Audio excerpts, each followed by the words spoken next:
हाय दोस्तों, कैसे हैं आप सभी। मैं डॉक्टर आनंद व्यास फिर से अपने YouTube चैनल पर आप सभी का स्वागत कर रहा हूं और आशा कर रहा हूं सभी ठीक है, मस्त हैं, एंजॉय कर रहे हैं। और मेरी थोड़ी सी तबीयत खराब होने के कारण ही आपके वीडियो डिले हो रहे हैं। मैं जल्द से जल्द कोशिश कर रहा हूं सारे वीडियो आज ही अपलोड हो जाएं और ये अंतिम प्रहार मार्केटिंग मैनेजमेंट का सब्जेक्ट अपन कंप्लीट कर लें। इसके बाद डिजाइन थिंकिंग का पेपर है, वो भी अपन जल्दी कंप्लीट कर लेंगे। इसके अलावा जो डिफरेंट सब्जेक्ट्स हैं आपके, फाइनेंशियल अकाउंट्स हो, बिजनेस स्टैटिस्टिक्स हो, सबके इंपॉर्टेंट क्वेश्चन रेडी हैं।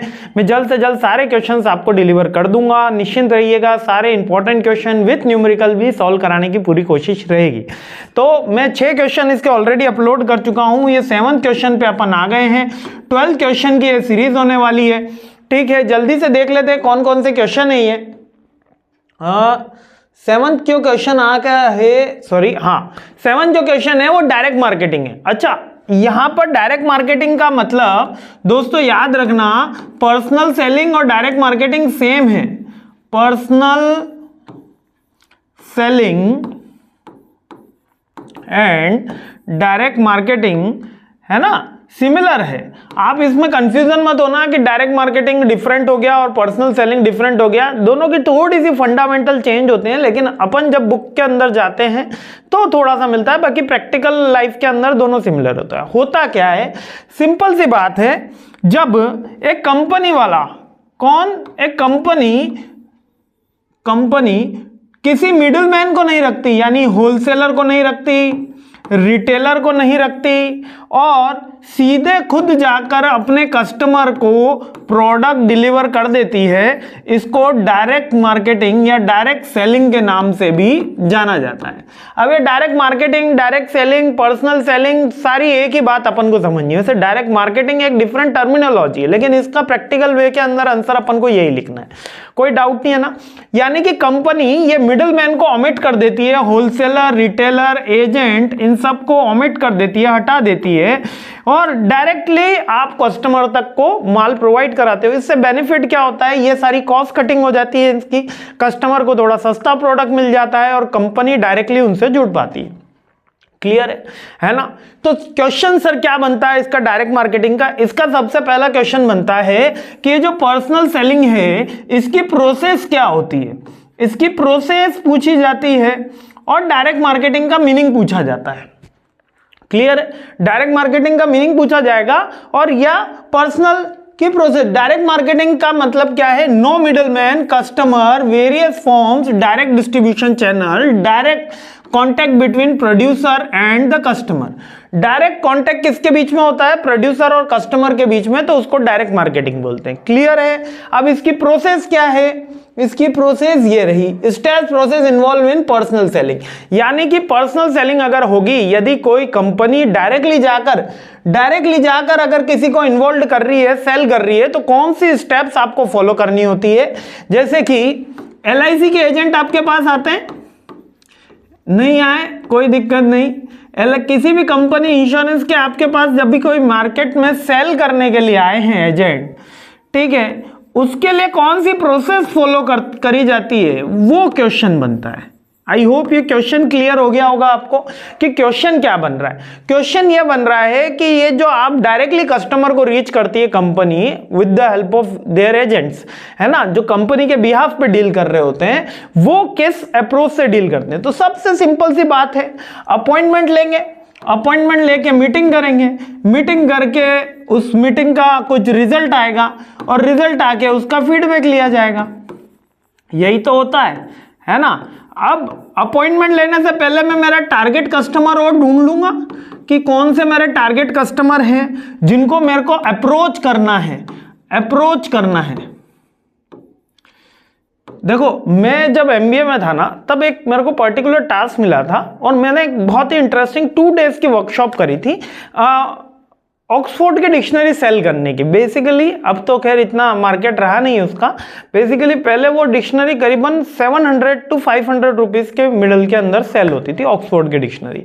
आज तब हमारे पास इतने फ़ोन नहीं हुआ करते थे, फीचर्स, इंटरनेट नहीं हुआ करता था, और डिक्शनरी का एक अपना ही ऑरा था, सेल होती थी। उस समय हमको एक बात सिखाई गई थी जो काफ़ी इंटरेस्टिंग बात थी, जब मैंने पर्टिकुलर सीखी थी कि 2000 पर्सन से आपको कोशिश करनी है मिलने की डेली।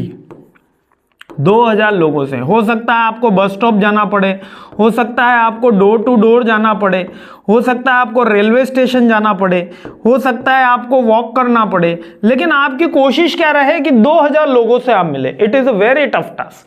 2000 में से कितने लोग खरीदेंगे आपको पता है? केवल 2 से 5 लोग वो बाय करेंगे। लेकिन ये 2 से 5 लोग ढूंढने के लिए उन्होंने हमको बोला था कि जिस भी बंदे से आप मिलते हो, अगर वो फ्रैक्शन 5 से 10 सेकंड में यदि आपकी बात सुनने में इंटरेस्टेड नहीं है, वो सीधे स्ट्रेट अवे मना कर रहा है, तो आपको उसके पीछे नहीं पड़ना। अगर वो आपकी बात 10 सेकंड तक सुन रहा है तभी आप उसके आगे बोलना शुरू करें, है ना। और जो मैक्सिमम आपको किसी को टाइम देना है वो 5 to 7 मिनट्स देना है। इससे ज्यादा किसी भी बंदे को आपको टाइम नहीं देना है। मतलब कि ये 2 से 5 बंदे 10 मिनट में कन्विंस हो गएंगे तो हो जाएंगे, नहीं होंगे तो आप जा सकते हैं, ठीक है। मैक्सिमम 10 मिनट्स, और मैक्स आपको लग रहा है कि ये कन्वर्ट होने ही वाला है तब आप इसको 15 मिनट तक दे दीजिए, वरना इससे ज्यादा देने की किसी को भी जरूरत नहीं है।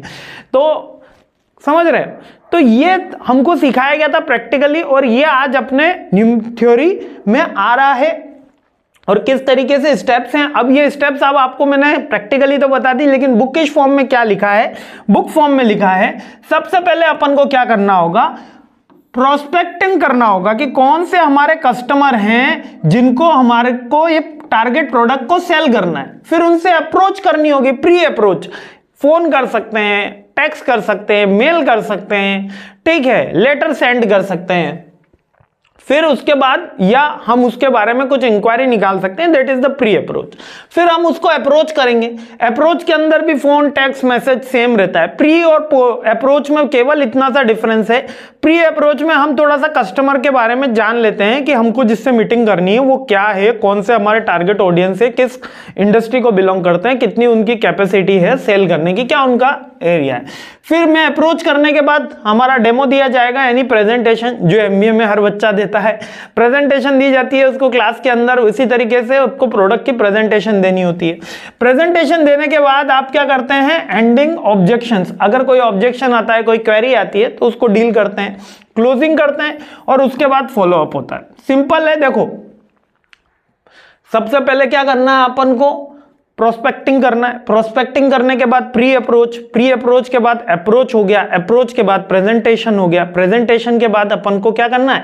उसको प्रेजेंटेशन दे दिया, बेसिकली ग्रेवियंस आए या ऑब्जेक्शन आए तो उसको हैंडल करना है ना। और हैंडल करने के बाद उसको सेल करना है, तो सेल ही क्या कहलाती है? क्लोजिंग कहलाती है। जब प्रोडक्ट सेल हो जाता है तो क्लोज हो जाता है।